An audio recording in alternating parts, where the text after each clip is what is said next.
The various attributes of the characters help to expand them in a kind of spherical way to the remotest regions of the book. Chichikov's aura is continued and symbolized by his snuff box and his traveling case, by that silver and enamel snuff box which he offered generously to everybody, and on the bottom of which people could notice a couple of violets delicately placed there for the sake of their additional perfume, just as he would rub on Sunday mornings his subhuman, obscene body as white and as plump as that of some fat wood-boring larva with an eau de cologne.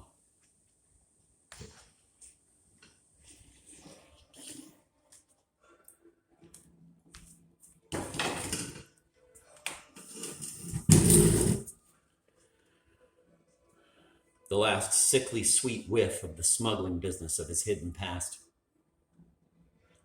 For Chichikov is a fake and a phantom clothed in a pseudo-Pickwickian rotundity of flesh, and trying to smother the miserable reek of inferno, something far worse than the natural smell of his moody valet, permeating him by means of maudlin perfumes pleasing to the grotesque noses of the inhabitants of that nightmare town. And the traveling chest. The author feels sure that among his readers there are some curious enough to be desirous of knowing the plan and inner arrangement of that chest. Being anxious to please, he sees no reason to deny them their satisfaction. Here it is, this inner arrangement. And without having warned the reader that what follows is not a box at all, but a circle in hell, and the exact counterpart of Chichikov's horribly rotund soul, and that what he, the author, is about to undertake is the disclosure of Chichikov's innards under a bright lamp in a vivisector's laboratory. He continues thus. In the center was a soap container, Chichikov being a soap bubble blown by the devil. Beyond the soap container were 6 or 7 narrow little interspaces for razors. Chichikov's chubby cheeks were always silky smooth, a fake cherub. Then 2 square niches for sandbox and inkstand with little troughs for pens, sealing wax, and all things that were longish in shape, the scribe's instruments for collecting dead souls. Then all sorts of compartments with and without lids for shortish things. These were full of visiting cards, funeral notices, theater tickets, and such like slips, which were stored up as souvenirs. Chichikov's social flutters. All this upper tray with its various compartments could be taken out, and beneath it was a space occupied by piles of paper and sheets, paper being the devil's main medium of intercourse. Then followed a small secret drawer for money. This could be slipped out inconspicuously from the side of the chest, Chichikov's heart. It would always be drawn out and pushed back so quickly by its owner, systole and diastole, that it is impossible to say exactly how much money it contained. Even the author does not know.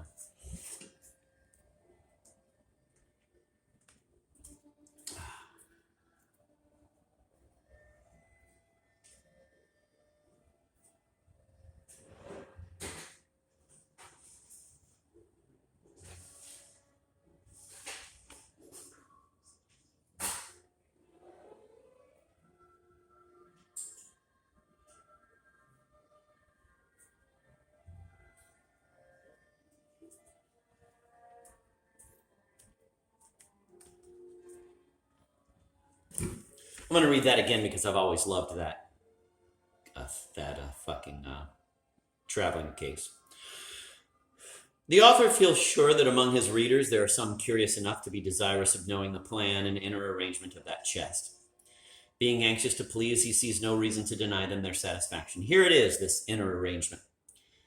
And without having warned the reader that what follows is not a box at all, but a circle in hell, and the exact counterpart of Chichikov's horribly rotund soul, and that what he, the author, is about to undertake is the disclosure of Chichikov's innards under a bright lamp in a vivisector's laboratory, he continues thus. In the center was a soap container, Chichikov being a soap bubble blown by the devil. Beyond the soap container were 6 or 7 narrow little interspaces for razors. Chichikov's chubby cheeks were always silky smooth, a fake cherub. Then 2 square niches for sandbox and inkstand with little troughs for pens, sealing wax, and all things that were longish in shape, the scribe's instruments for collecting dead souls. Then all sorts of compartments with and without lids for shortish things. These were full of visiting cards, funeral notices, theater tickets, and such like slips, which were stored up as souvenirs, Chichikov's social flutters. All this upper tray with its various compartments could be taken out, and beneath it was a space occupied by piles of paper and sheets, paper being the devil's main medium of intercourse. Then followed a small secret drawer for money. This could be slipped out inconspicuously from the side of the chest, Chichikov's heart. It would always be drawn out and pushed back so quickly by its owner, systole and diastole, that it is impossible to say exactly how much money it contained. Even the author does not know.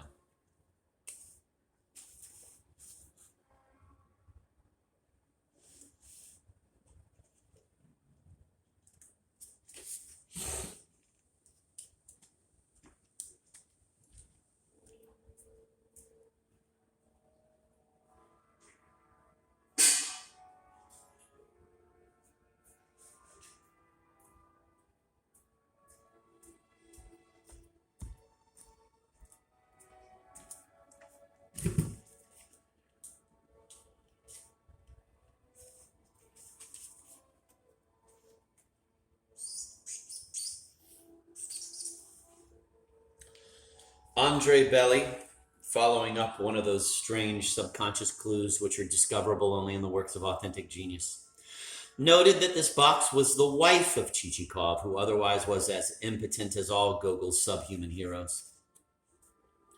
In the same way as the cloak was Akeki's mistress in the overcoat, or the belfry Shpunka's mother-in-law and Ivan Shpunka and his aunt, it may be further observed that the name of the only female landowner in the book, Squiress Korobuchka, means little box. In fact, Chichikov's little box, reminding one of Harpagon's ejaculation, ma cassette, in Moliere's La Avere. And Korobuchka's arrival in the town at the crucial moment is described in boxological terms, subtly in keeping with those used for the above-quoted anatomic preparation of Chichikov's soul. Incidentally, the reader ought to be warned that for the true appreciation of these passages, he must quite forget any kind of Freudian nonsense that may have been falsely suggested to him by these chance references to connubial relations. Andre Belly has a grand time making fun of solemn psychoanalysts. We shall first note that in the beginning of the following remarkable passage, perhaps the greatest one in the whole book, a reference to the knight breeds a peripheral character in the same way as it did the amateur of boots. But in the meantime, while he, Chichikov, sat in his uncomfortable armchair, a prey to troublesome thoughts and insomnia, vigorously cursing Nozdrov, who had been the first to disturb the inhabitants' peace of mind by bragging about Chichikov's strange commerce, and all Nozdrov's relatives, the family tree which grows out spontaneously from our national kind of oath, and the faint glow of a tallow candle, which threatened to go out at any moment under the black cap that had formed long ago all over its wick, and while the dark night blindly stared into his windows, ready to shade into blue as dawn approached, and distant cocks whistled to one another in the distance. Note the repetition of distant and the monstrous whistled. Chichikov, emitting a thin nasal whistling snore, is dozing off, and the world becomes blurred and strange, the snore mingling with the doubly distant crowing of the cocks, while the sentence itself writhes as it gives birth to a quasi-human being. And somewhere in the sleeping town there stumbled on, perchance, a frieze overcoat. Some poor devil wearing that overcoat, here we are, of unknown standing or rank, and who knew only one thing. In the text, the verb stands in the feminine gender in accordance with the feminine gender of frieze overcoat, which, as it were, has usurped the place of man. That trail to the pub, which, alas, the devil-may-care Russian nation has burnt so thoroughly. In the meantime of the beginning of the sentence, at the other end of town, let us pause here for a moment to admire the lone passer-by with his blue unshaven chin and red nose, so different in his sorry condition, corresponding to Chichikov's troubled mind, from the passionate dreamer who had delighted in a boot when Chichikov's sleep was so lusty. Gogol continues as follows.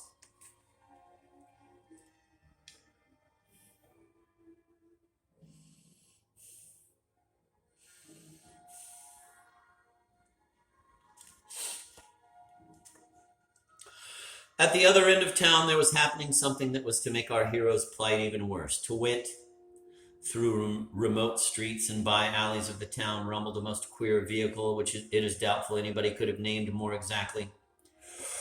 It looked neither like a tarantass, simplest kind of traveling carriage, nor like a calash, nor like a britska, being in sooth more like a fat-cheeked, very round watermelon, set upon wheels. Now comes a certain subtle correspondence to the description of round Chichikov's box.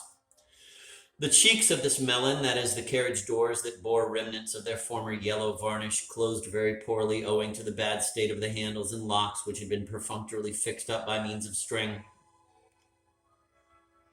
The melon was filled with chintz cushions, small ones, long ones, and ordinary ones, and stuffed with bags containing loaves of bread and such eatables as kolache, purse-shaped rolls, kukuriki, buns with agar cheese stuffing, skorodumki, skoro dumplings, and krindles, a sort of magnified kalach in the form of a capital B, richly flavored and decorated.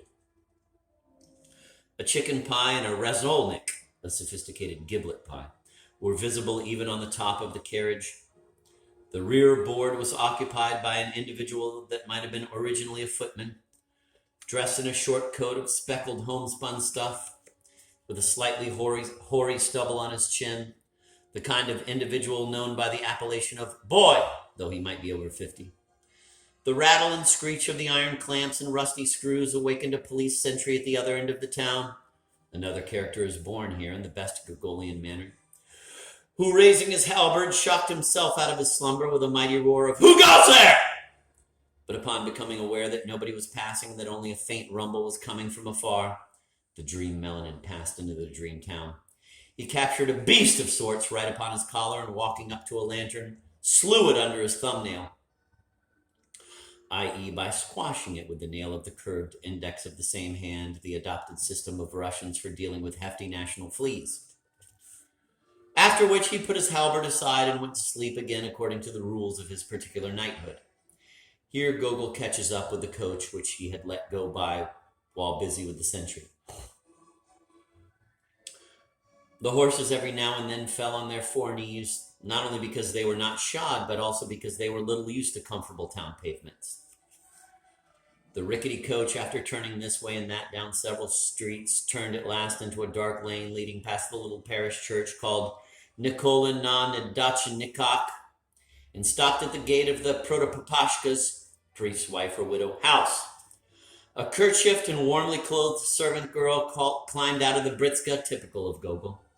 Now that the nondescript vehicle has arrived at its destination in a comparatively tangible world, it has become one of the definite species of carriages, which he had been careful to say it was not. And using both her fists banged upon the gate with a vigor a man might have envied. The, quote, boy in the speckled coat was dragged down somewhat later, for he was sleeping the sleep of the dead. There was a barking of dogs, and at last the gates, gaping wide, swallowed, although not without difficulty, the clumsy traveling contrivance. The coach rolled into a narrow yard, which was crammed with logs of wood, chicken coops, and all sorts of cages. Out of the carriage a lady emerged. This lady was a collegiate secretary's widow and a landowner herself. Madame Korobachka! End of quote.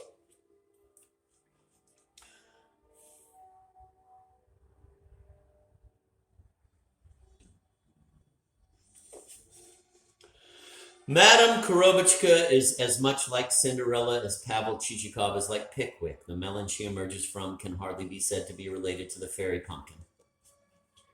It becomes a britska just before her emergence, probably for the same reason that the crowing of the cock became a whistling snore. One may assume that her arrival is seen through Chichikov's dream as he dozes off in his uncomfortable armchair. She does come in reality, but the appearance of her coach is slightly distorted by his dream, all his dreams being governed by the memory of the secret drawers of his box. And if this vehicle turns out to be a britska, it is merely because Chichikov had arrived in one too. Apart from these transformations, the coach is round because plump Chichikov is himself a sphere, and all of his dreams revolve round a constant center. And at the same time, her coach is also his roundish traveling case. The plan and inner arrangement of the coach is revealed with the same devilish graduation as those of the box had been. The elongated cushions are the long things of the box. The fancy pastries correspond to the frivolous mementos Pavel preserved. The papers for jotting down the dead serfs acquired are weirdly symbolized by the drowsy serf. In the speckled jacket in the secret compartment, Chichikov's heart yields Korobotchka herself.